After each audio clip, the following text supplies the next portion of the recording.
আমাদের মধ্যে কেউ কেউ জন্মগতভাবে গরিব থাকেন, আবার কেউ কেউ জন্মগতভাবেই ধনী হন।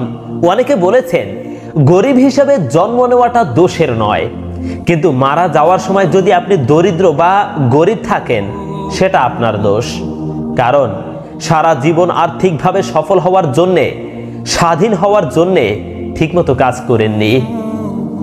আমরা কেউ কেউ মনে করি যে আল্লাহ আমাদের গরিব রেখেছেন, আবার কেউ কেউ ভাবেন যে তাদের ভাগ্যই খারাপ। আমি কোনো কথাকে গ্রহণ বা পরিত্যাগ করছি না, এখানে কিছু কথা যোগ করছি। ভাগ্য বলে একটা কথা আছে আমরা জানি, কিন্তু যদি কাজ না করে কেউ বসে থাকে তাহলে ভাগ্য সুপ্রসন্ন হওয়ার কোনো সুযোগ নেই। কেউ কাজ করলে, পরিশ্রম করলে তার সঙ্গে ভাগ্যযোগ হবেই। তখন যে কেউ ধনী হবে এবং পেশাতেও সফলতা আসবে।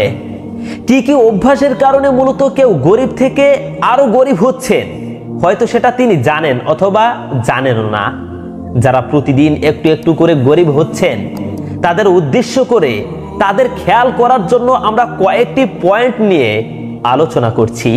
এই আলোচনায় সূক্ষ্মভাবে কান দিলে দেখা যাবে যে এই পয়েন্টগুলো সঠিকভাবে অনুসরণ করা হয় না। অনুসরণ করলে কেউ ধীরে ধীরে ওয়েলদি হয়ে উঠতে পারত। আমাদের সমাজের বেশিরভাগ মানুষ ধীরে ধীরে গরিব হয়ে যাওয়ার প্রথম কারণটি হলো পরিকল্পনাহীনতা। ইনকাম করছেন, খরচ করছেন, সময় চলে যাচ্ছে, বাচ্চারা বড় হচ্ছে, আপনারও বয়স হচ্ছে, বুড়ো হচ্ছেন, কিন্তু কোনো ধরনের কোনো আর্থিক পরিকল্পনা নেই। সময়ের সঙ্গে সঙ্গে যেগুলো সামনে আসছে শুধু সেগুলো মিট করতে করতে আপনি সামনে যাচ্ছেন। আপনি 5 বছর পরে নিজেকে কোন অবস্থায় দেখতে চান, আপনার বাচ্চাকে ভবিষ্যতে কি ধরনের এডুকেশন দিতে চান, আপনি রিটায়ারমেন্টের পরে কি করতে চান, আপনি 10 বছর পরে কি আর্থিক অবস্থায় নিজেকে দেখতে চান, এগুলোর ব্যাপারে কোনো চিন্তা ভাবনা আপনার নেই। সবকিছু ভাগ্যের হাতে সমর্পণ করেছেন। এই যদি অবস্থা হয় তাহলে আপনি আর্থিকভাবে স্বাধীন হতে পারবেন না, আপনি দরিদ্র থেকে যাবেন। কারণ আপনি শুধু আয় করবেন আর ব্যয় করবেন।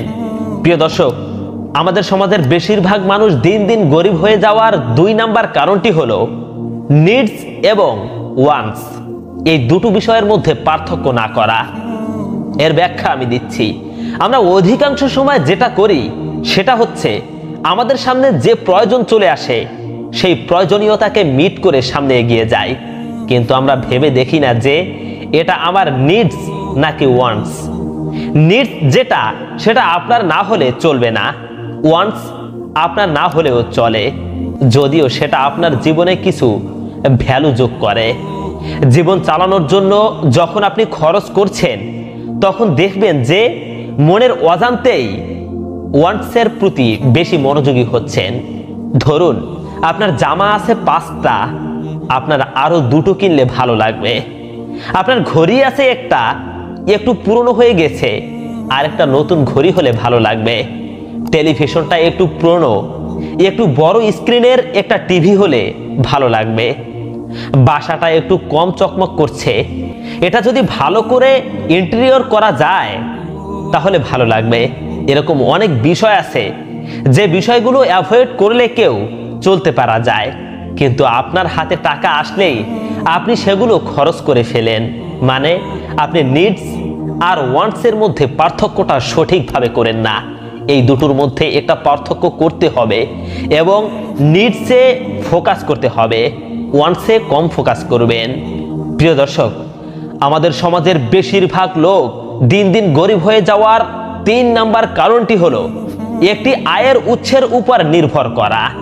দেখবেন যারা নিম্ন মধ্যবিত্ত বা গরিব শ্রেণীর মানুষ তারা শুধু একটা আয় উৎসের উপর নির্ভর করে।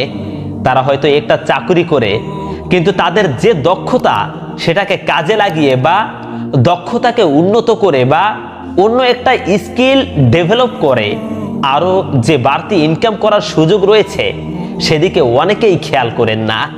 ফলে একটা ইনকামের উপর যখন নির্ভর করবেন তখন ইনফ্লেশনের ইফেক্ট বা অন্যান্য তাৎক্ষণিক বিভিন্ন প্রয়োজনীয়তার কারণে চাপ অনেক বেশি পড়বে এবং সেভিংসের প্রতি নজর কমে যাবে।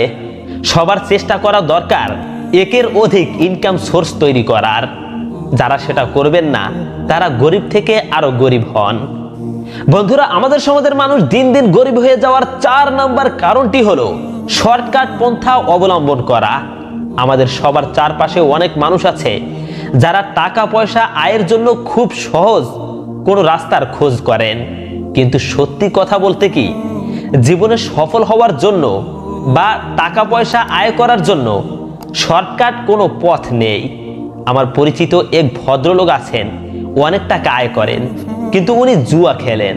ফলে যে ইনকাম তিনি করেন হাতের ফাঁক দিয়ে বেরিয়ে যায়। জুয়াতে মাঝে মাঝে হঠাৎ করে তার অনেক লাভ হয়ে যায়। এই যে লোভ, এই লোভ তাকে অন্য কাজে মনোযোগ দেওয়া থেকে, অন্য ইনকাম বাড়ানোর পথ থেকে দূরে রাখে এবং সে প্রতিনিয়ত জুয়ায় পার্টিসিপেট করে। তার আর্থিক অবস্থার উন্নতি হয় না। আসলে শর্টকাট ওয়েতে বড়লোক হওয়ার কোনো সুযোগ নেই এবং এই প্রচেষ্টা না করাই ভালো। আপনি যদি সেটা করে থাকেন তাহলে আলটিমেটলি আপনার নেটওয়ার্ক কমে যাবে বা আপনি ঋণগ্রস্ত হয়ে পড়বেন। বন্ধুরা, গরিব হয়ে যাওয়ার 5 নম্বর কারণটি হলো সিদ্ধান্ত গ্রহণে দীর্ঘসূত্রতা। দেখবেন আমরা অনেকেই আছি যারা কোনো একটা কাজ শুরু করতে গিয়ে চিন্তা করতে করতে অনেক সময় নিয়ে নেই, তারপর অনেকের সঙ্গে শেয়ার করি, বিভিন্ন বিষয়ে আলাপ করি, পরে কাজটা শুরু করা আর হয় না। ফলে যেটা এই জানুয়ারিতে শুরু করার কথা ছিল, দেখা গেল সেই কাজ শুরু করতে সামনের বছরের জানুয়ারি চলে এলো। এত সময় নেওয়ার কোনো যৌক্তিক কারণ ছিল না। এই যে সিদ্ধান্ত গ্রহণের দীর্ঘসূত্রতা এবং সিদ্ধান্ত নিতে না পারা, এগুলো ইনকাম স্ট্রিমকে নষ্ট করে। যে কাজ এখন শুরু করার কথা 1 বছর পরে শুরু করার কারণে জীবন থেকে 1 বছর চলে গেল এবং পিছিয়ে পড়লেন। ফলে সিদ্ধান্ত গ্রহণে সতর্ক হতে হবে, সিদ্ধান্ত দ্রুত নিতে হবে। বন্ধুরা, আমাদের সমাজের মানুষ দিন দিন গরিব হয়ে যাওয়ার 6 নম্বর কারণটি হলো কাজ না করে অভিযোগকে প্রাধান্য দেওয়া। দেখুন, আমাদের সংসারে আশেপাশে অনেক মানুষ আছেন যারা সবকিছুর মধ্যে দোষ ত্রুটি খুঁজে। নিজে কাজ করতে পারছেন না বা কাজ শুরু করতে পারছেন না, বা শুরু করলেও সঠিকভাবে সম্পন্ন করতে পারছেন না, সেখানে নিজের দিকে আঙ্গুলি নির্দেশ না করে এই কারণে করতে পারেনি, ওই কারণে হচ্ছে না, আমার কাছে পুঁজি নেই, আমার বাবা আমাকে হেল্প করছে না, আমার ভাই আমাকে টাকা দিচ্ছে না, এই ধরনের নানা অভিযোগ করে। যারা সফল হয়েছেন তাদের দিকে যদি দৃষ্টি দেন তাহলে দেখবেন যে কারোর প্রতি তাদের অভিযোগ নেই। তারা নিজেদের সর্বোচ্চটা দিয়ে কাজ করেন এবং যেটুকু আছে, যে অবস্থায় আছেন সেখান থেকে তারা শুরু করেছেন। আপনিও তাই করুন। আপনার যে সামর্থ্য আছে সেই সামর্থ্য দিয়ে আপনি শুরু করুন। যখন আপনি সামনে হাঁটা শুরু করবেন দেখবেন অনেকেই আপনার সঙ্গী হচ্ছে। যে কোনো কিছু যোগান দেওয়ার জন্য দেখবেন তখন আর লোকের অভাব হচ্ছে না। আপনি ছোট কোনো কাজ শুরু করলেও দেখবেন যে সেই কাজই এক সময় বড় হচ্ছে এবং অন্যান্য অনেক কাজের পথ খুলে গেছে। প্রিয় দর্শক, আমাদের সমাজের মানুষ দিন দিন গরিব হয়ে যাওয়ার 7 নম্বর কারণটি হলো খরচের সঠিক হিসাব না রাখা। দেখুন, আয়ের হিসাব খুব বেশি একটা না রাখলেও চলে, কারণ আপনার অসংখ্য উৎস নেই আয় করার। কিন্তু সকালে বাসা থেকে বের হয়ে বাসায় ফিরে আসা পর্যন্ত দেখবেন অনেক খাতে টাকা খরচ হয়েছে।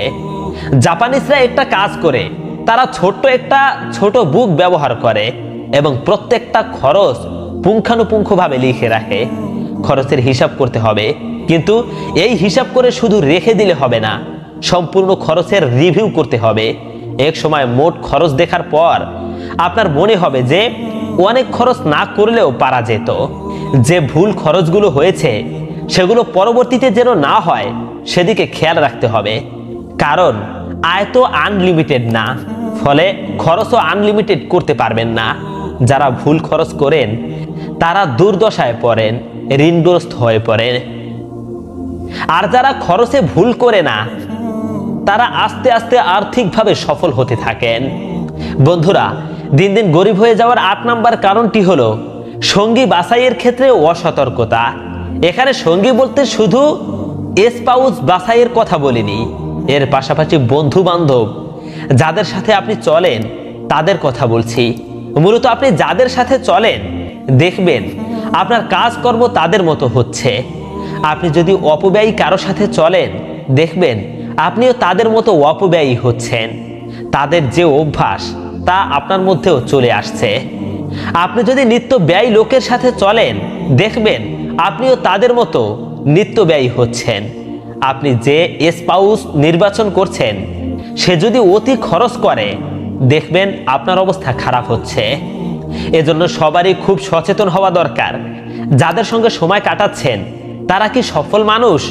তারা কি পজিটিভ দিকে উৎসাহিত করে নাকি খরচের দিকে উৎসাহিত করে? যেটা সঠিক, যেটা মঙ্গল সেটাই ভেবে করা উচিত। প্রিয় দর্শক, বেশিরভাগ মানুষ গরিব হয়ে যাওয়ার 9 নম্বর কারণটি হলো আয়ের সঙ্গে ব্যয়ের সামঞ্জস্য করতে না পারা।